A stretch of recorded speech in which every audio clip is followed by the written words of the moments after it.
Greg Anderson Elise, currently at Khemfest right now. I'm the writer-creator of It's Not the Word Spider, the coming-of-age horror fantasy story about the son of Anansi working with his father to stop these creatures from causing chaos. And it's implementing a lot of African mythology, Caribbean folktales, African-American stories, just to showcase we have our own gods and heroes that we could also draw stories from.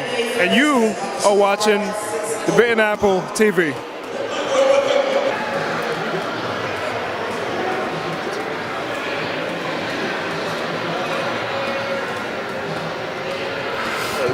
This is Cadma here from Bitten Apple TV here at Khemfest, and I am here with Andre. You said Andre Betts, right? Oh my God, he's not family. I know my cousins who are watching are like, wait a minute. He said it's spelled with an A this time. Don't worry, guys. Oh my God, tell me about these beautiful comics. Queen Nubia, I'm and Dreadlocks. What is going on? Blackwatch? I am nosy. Queen Nubia. I just released this recently. She's part of my Blackwatch group, which is my flagship super group. They're more like an Avengers type group, but black.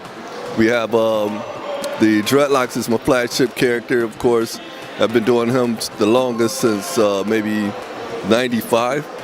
Now these are my first full-color books of Dreadlocks, and you know he's just superpower being. You know, he's more powerful than Superman, more powerful than Thor. All of them put together. Doctor Strange. So tell me, what is the backstory behind them? Like, were they just born heroes? Did they become heroes because something tragic happened to them?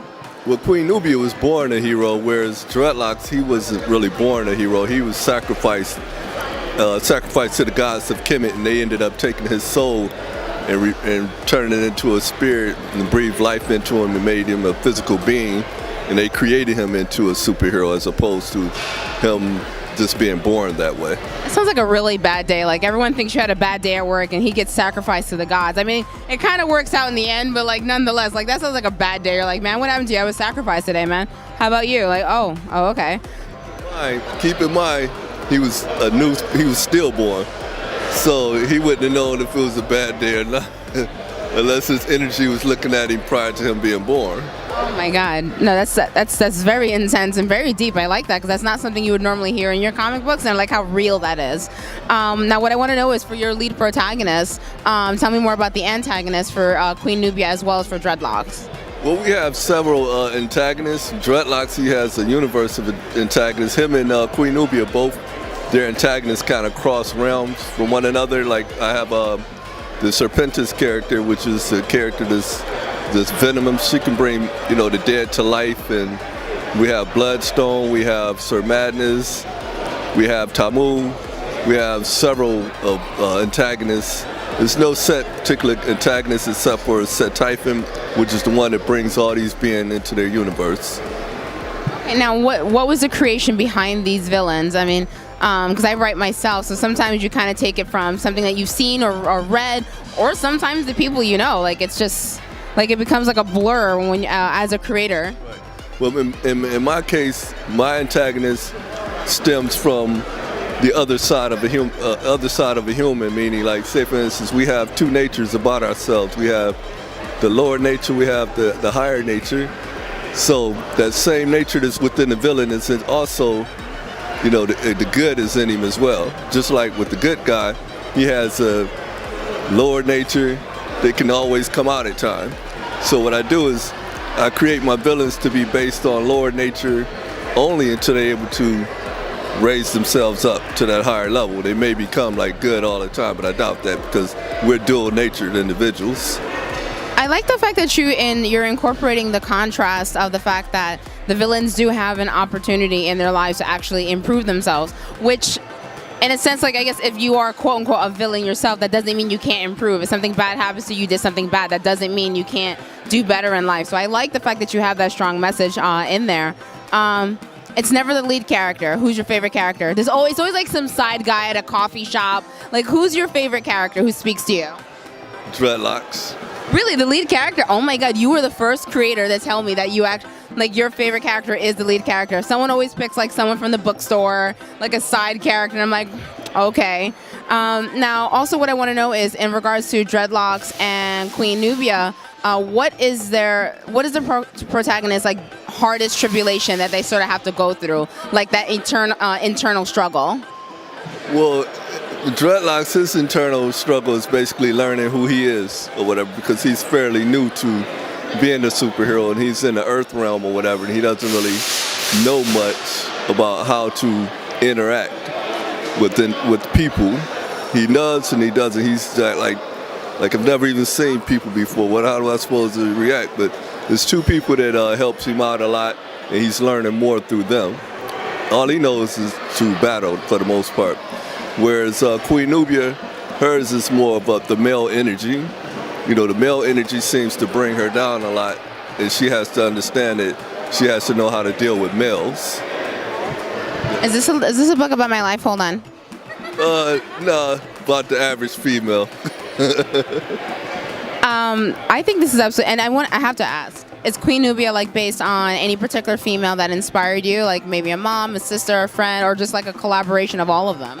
Well, actually, Queen Nubia was inspired by all the women that are in my life, as far as my mother, grandmother, wife, my friends, cousins. All of them, there's certain aspects of them that's within this character, Queen Nubia. So I do have to ask, is Queen Nubia a little sassy? Yeah, a little. We can't help ourselves. Now, in regards to like how they have the Black Watch, how you have the Black Watch written, what would you say, I guess, is their biggest adventure or event that they have to sort of like deal with in regards to helping others?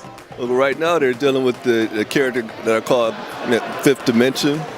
He basically can zap different characters into other dimensions, into a different reality. He's more powerful than most of the characters of the Earth. That's messed up. Like you, zap, gone. Like, oh my God. Because I know if I had that power. Like, well, he plays around with them initially where they think they're actually, doing their thing, battling, but then he lets them know that, you're in my realm, basically. You don't have any power here.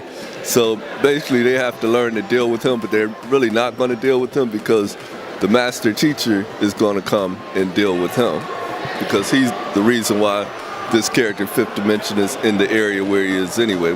The reason why he's in his own dimension right now. Oh, he getting in trouble. See, I do kung fu, so when I see Sifu, I'm like, uh-oh. Like I know those rules. I think what you have here is absolutely beautiful, and I think it's good to have like such a strong, powerful presence, especially amongst the Black community and Black culture. So there's, so people can see that there's more out there. And I see that it's very Egyptian based, which I think is absolutely beautiful. You wouldn't know this by looking at me, but I actually have the Ankh and the Eye of Horus like on my shoulder. The theory behind it was just so I can have someone literally watch over my behind. I was like, there we go.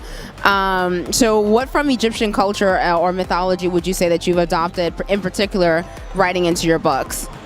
Well, basically everything. When you go into the primordial, the goddess or whatever, and when Ra came into existence, or Amen, whichever name you choose to use, it's kind of like the story of Dreadlocks, how he came into existence, the wane of the soul or whatever. Basically, that's one of the things he had to go through. He had to get his spirit weighed, his soul was weighed against the feather of Ma'at. So that's the main thing that I've taken from the Kemetic culture, is the weighing of the soul of Ma'at. Learning how to do right and learning not to do wrong and how not to violate. These are the laws that he learned. And Ma'at is the key component to Kemetic mythology. Oh my God. I like the fact that your books are not only fun, but they also seem very educational, because not everyone explores mythology, and I love mythology. Just as a dorky question, who's your favorite god or goddess? Ra, of course. I knew it. I was like, he's talking about it. I'm like, way too happy. He's like, that's my main dude. Now, for those who are like, obviously they want to get into the books, they want to learn more about Dreadlocks, they want to see how messed up his story is, they want to see Fifth Dimension throw some people away so they can do it themselves, or those who want to rock with Queen Nubia. Where can they come find your books? Where can they find you and keep up with the latest? Well, they can go to urbanstylecomics.com. Once again, that's urbanstylecomics.com, or they can find me on Facebook, Urban Style Comics, and you can Google my name, Andre Batts, and it can tell you everything you need to know, and it direct you to everything related to myself as well as my books. Honey, keep up the amazing work. I really love how this is all created. I really like the fact that it's such a positive, strong image. People forget that Black people come in all different flavors, from Africa down to South America, India. Like, we're all over the place. We're not just like in one place. And I like the fact that you have such a beautiful concept, and and you're really building up a beautiful image that every darkie, that's right, all of us, I don't care what brown, how dark, whatever, all of us have positive images for. Thank you so much for your beautiful time, and keep up the amazing work. All right, thank you. Bye.